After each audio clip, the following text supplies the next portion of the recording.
Hello, my name is Aldway Basia.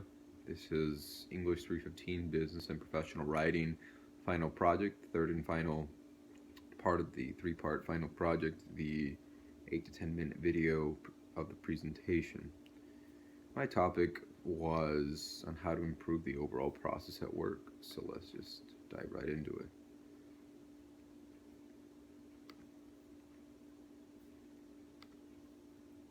The workplace is a place where 100 million of full-time employees in our nation, United States of America, spend most of their time. They invest most of their time here. This is broken down to 8 hours a day, 40 or more hours a week. So there's a significant amount of time invested by employees over the course of their lives. Now, the since employees invest so much of their time here, and it seems highly logical and fair that constant methods to improve the process of work are constantly evaluated and perhaps promoted and eventually implemented. Um, Methods for improving the overall process at work would start by avoiding disgruntled and unhappy employees in the workplace, promoting healthy regulations in regards to job safety, and incorporating a policy of internal transparency. Now, avoiding disgruntled and unhappy employees is the first part. The top two things any employee wants, according to a study, is fair compensation and a good, generous benefits package. A survey conducted by CBS News states that 51% of the country's 100 million full-time employees are not happy with the workplace.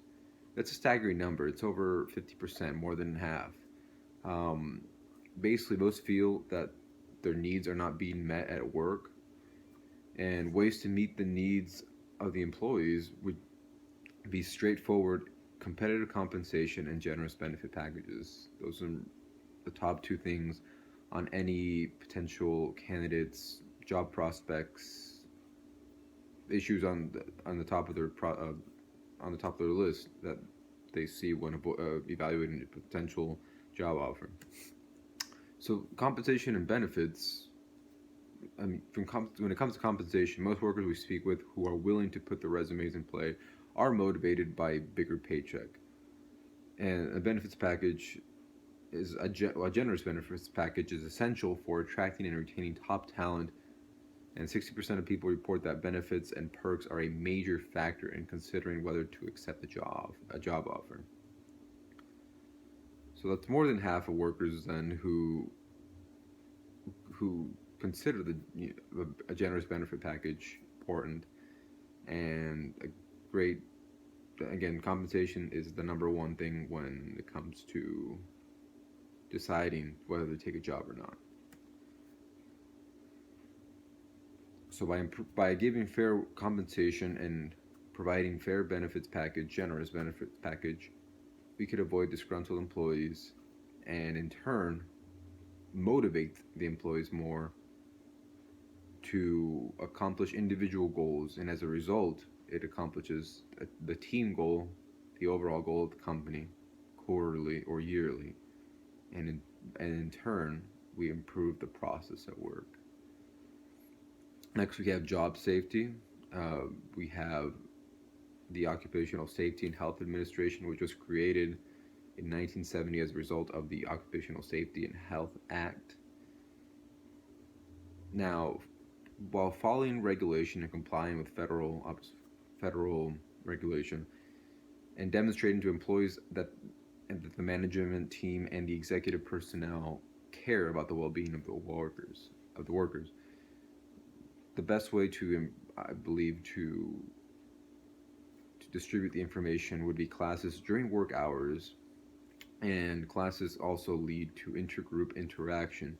Most of the employees are divided into departments and by ranking power within the company. Why not? What better way than to have a class setting for the interaction. And then on top of all this, the most important thing is that it avoid expenses of on the job injuries. Statistics from the OSHA, which is the Occupational Safety and Health Administration for short, says that